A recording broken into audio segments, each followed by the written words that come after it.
پاکستان میں ہو گیا. وہ لوگ جو پاکستان میں رہتے تھے جنہیں واقعہ یہ ہے کہ کوئی قیمت نہیں دینی پڑی پاکستان کی، ان کی بات چھوڑ دیجیے. جو گھر میں پر دولت مل جائے اس کی قدر و قیمت کا احساس نہیں ہوتا.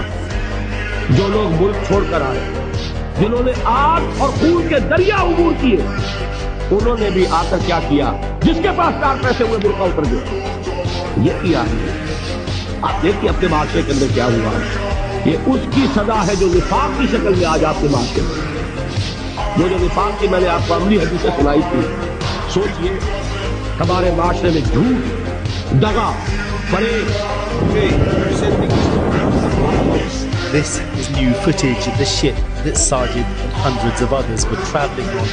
کے پاس کھانے کو روٹی نہ ہو، جاب چلی جائے، لیکن پھر بھی آپ نے یہ کہنا ہے کہ سب سے عظیم ملک ہمارا ہے اور خبردار کوئی شکایت نہیں. یہ کون ہے جو آپ کو اس حب الوطنی کا چورن بیچتے ہیں؟ یہ وہ ہیں جو کہ اشرافیہ کا حصہ ہیں، جن کی جاگیریں ہیں، زمینیں ہیں، بیوروکریسی میں نمائندگی ہے. اصل ارباب اختیار فیصلہ ساز یہ ہیں.